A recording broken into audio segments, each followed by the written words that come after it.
Hey guys, it's Jake. I wanted to do a little tutorial showing you guys how to properly roll and soak your mats. Now there are three different types of mats that you can get. You can get goza, wara, and tatami omote or tatami. Now you have to prepare these mats a little bit differently from one another, but the method you use for goza and wara are going to be the same. Here I have an example. This is wara, and this is from swordandarmory.com. And a good way to tell wara and goza from tatami is that wara and goza have really thick straw fibers. Usually it's loosely woven, and as you can see, it's more brown. Usually they're more dried out.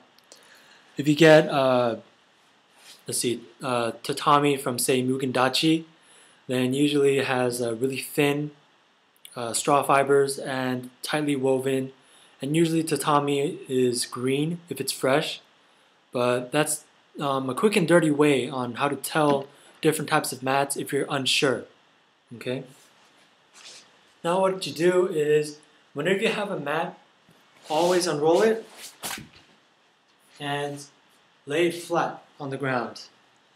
Now you want to lay it flat on a clean surface, and that's important because if you lay it on a dirty surface, then things can get inside, and if you cut it, then that could damage your sword. So make sure you lay it on a clean surface. Alright. So first what you do is, for any kind of mat, you take the end and you fold it over on top of itself, and I usually like to fold over about a foot or so. Alright, so that's a general good rule of thumb, about a foot. Now, when you have wara, what you do is you get that folded over end and you roll it tightly, okay? You're rolling this end, and this end will become the core or the center of the mat. So you want to roll it tightly.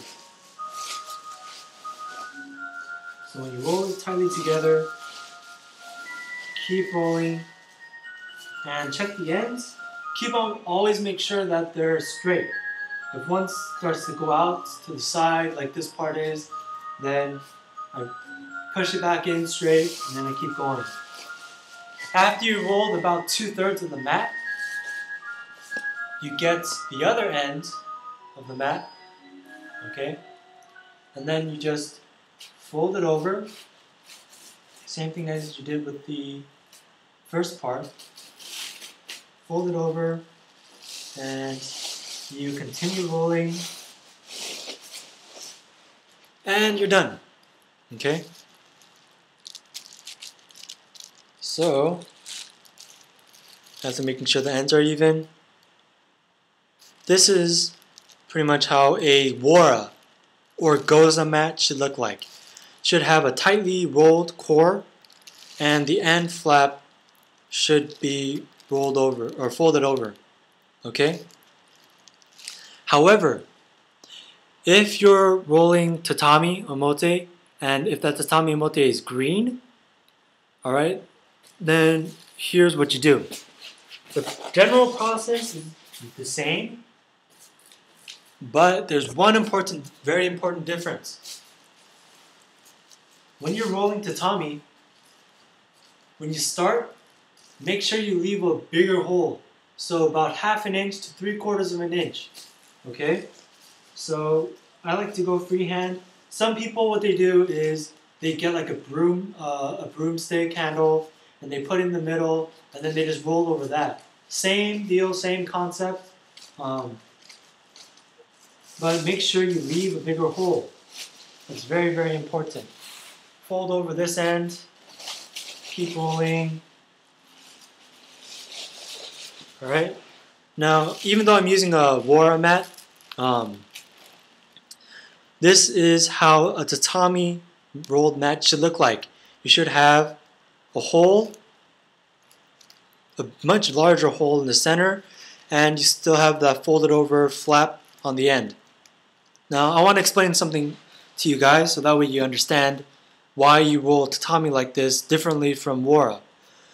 You roll tatami with a big hole in the middle because tatami has thin straw fibers and usually it's green.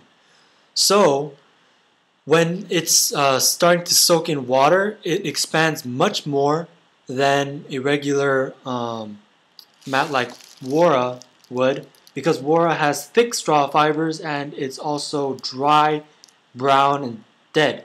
Okay, so wara like this doesn't expand that much, but if you have tatami, you must leave a hole in the center so that way when the straw fibers expand, there's still a hole in the center for the water to go in and soak the core as well as the outside.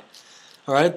The worst thing that you can do is have an improperly soaked mat where the inside is dry and the outside is soaked. If the inside is dry, I'll guarantee you won't have a good cutting session. Oops, sorry. I'll guarantee you that you won't have a good cutting session if you have a mat that has a dry core. Okay? Now even when you're preparing wara, if you have a hole as big as this, the only reason why you would prepare a wara with a hole as big as this is if you have a thick wooden peg that's like say an inch thick, then sure, this a hole this big would work. But generally speaking, most people I would think have a wooden peg that's 3/4 of an inch thick to 1 inch thick. So leaving a bit of a hole in no matter any kind of mat that you're rolling is always a good idea. So that way it's easier to spike the mat on the peg. Now the reason why you're folding over this flap right here is so that when you cut the mat, straw fibers don't start hanging out and then it'll just look like a really messy cut. Alright? So especially when you're filming or practicing or I don't know, cutting with friends, if you have straw fibers that are hanging out, then it just looks really ugly, and sometimes it can look just really bad. So folding over this part right here helps to make sure that if you cut the mat cleanly, then the cut stays clean. All right.